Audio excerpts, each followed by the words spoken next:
Hello everyone, long time no see.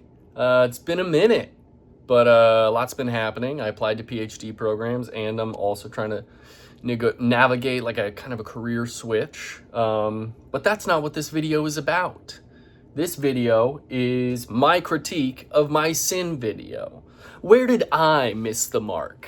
If you've watched the video, then that's barely kind of funny. So yeah, this is like the last one. I have a couple critiques of ways that it could have been improved, just arguments against my arguments, that kind of thing, because the whole point of this is to get us closer to the truth. So yeah, just like last time, I got my notes, and let's not waste more of your time. Let's just get into it. So the main purpose of the video that I was making, the sin video, is to draw phenomenological parallels between theological explanations of sin and recent neuroscientific evidence in order to add context to our understanding of what sin is, to define it in whatever way that we can, really, because it is a concept and we have to tie it to experience, and I thought that using phenomenology would be a good approach for that. So that's what I did. So those who would want to, now that they have this improved understanding of the experiences, the patterns of experiences associated with sin, those that would want to would be able to come up with clearer, more actionable steps to mitigate sin, to avoid sin. So that was the intent behind the video. I think it was fairly successful. Let me know in the comments if you disagree. That's the whole point of this. But yeah, let's dive into, I have a few points that I want to make. First, Jordan Peterson, actually, he recognizes the role of the conscience in divine guidance. So I did kind of lump him in with Rainn Wilson with the whole missing the mark thing. But his perspective is more nuanced and more accurate than Rainn Wilson. So I wanted to point that out.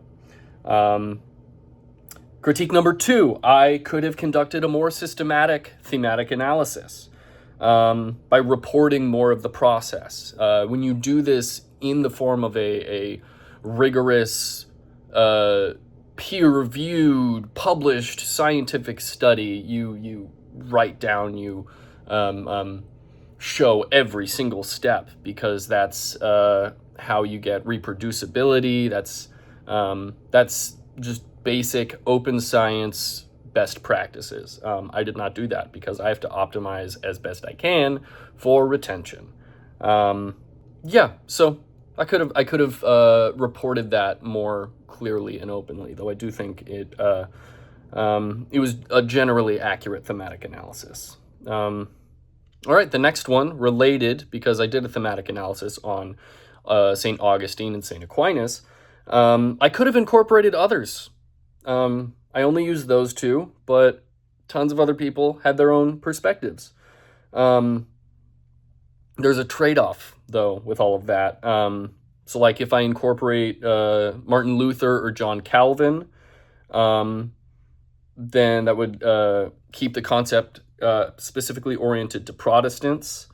But then again, by only using Augustine and Aquinas, that's also excluding the Orthodox Christian perspective on sin. I picked Augustine and Aquinas because they're fairly well respected in most of these traditions, most of these denominations, and their natural theology style approach, I thought, would lend itself very well to phenomenology. So, yeah. So the next one, now we're getting into the neuroscience critiques. All the regions that I mentioned, let's see if I can remember them. The supramarginal sulcus, the dorsal anterior cingulate cortex, and I think the temporoparietal junction. There might have been another one. Anyway, these are all regions that are part of the cingulo-opercular network. I didn't mention that at all, but the task-focused network, cingulo-opercular network, would have been worth expounding on, I think. In the context of the video, I think it would have been a little bit of a deviation, but let me know what you think. I think the general functionality that ties them together, I think would have been good to mention, which I didn't. All right, the next one, point 5. Obviously, there's way more than just those regions involved. There was that huge map of connectivity, even that's just like in the guilt one. So the mechanisms of sin are obviously far more complicated than I made them out to be. But this is kind of meant to be a layman's explanation. As my grandfather was once called, the ideal layman's explanation. Yeah, so the mechanisms of sin are far more complicated, and I think that's also worth pointing out as well. Not to mention, and similarly, all those regions, point 6, all those regions that I pointed out do a lot of different things. That's one of the things that makes the brain so complicated, is that these regions, while, for example, the dorsal anterior cingulate cortex does conflict monitoring, it also does things related to emotion. It does, the temporal parietal junction is also part of the theory of mind network.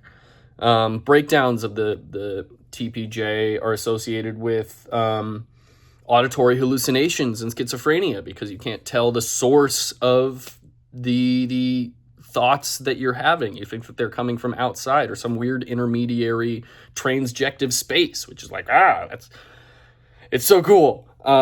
Yeah. Okay.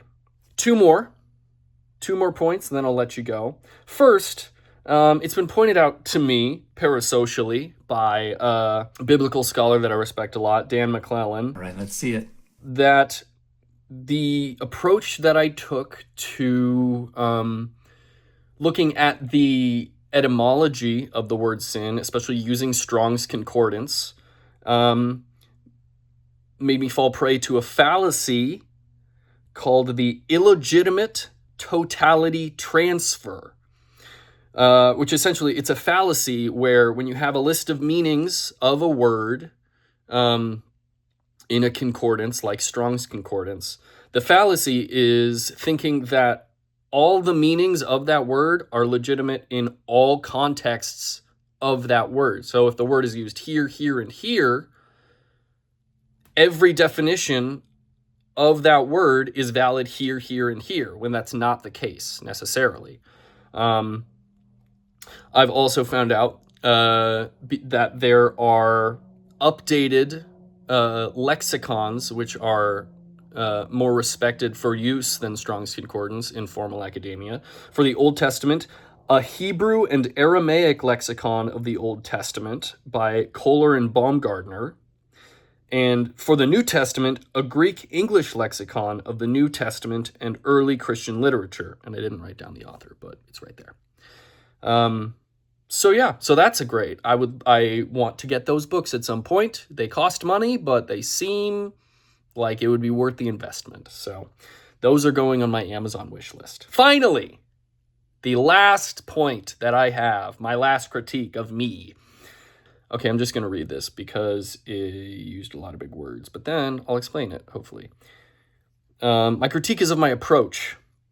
The aim of the video was to understand the theological concept of sin. Thus, theological standards of inference took priority over empirical standards if there was to be a conflict. So what that means essentially is that because of the question that I was asking, because of the goal I was trying to accomplish, the theological methods needed to take priority over scientific methods, essentially, is what I was saying. So, for example, evidence was used to contextualize and refine theological arguments, theological standards. But the aim was not to test a falsifiable hypothesis, which are the empirical standards. So that's more of an explanation, I guess. In science, it's only science if you're testing a falsifiable hypothesis, at least according to Karl Popper. And that's not what we were doing. So that's why theological standards needed to take precedence. From a scientific perspective, this was really more of like a what would be called a review article in the published scientific literature. Yeah, so those are my main critiques. I'm sure there are others. Please let me know in the comments below if you think of any. And I'll get back to, we're in Texas. We're in the middle of a nice little winter wonderland here. And, you know, good on ERCOT, because apparently they didn't do too well last time this happened, but I didn't lose power at all. So that's great. Okay, that's it. Continue with your scrolling. Pay attention to what you're paying attention to, and I will see you in the next one.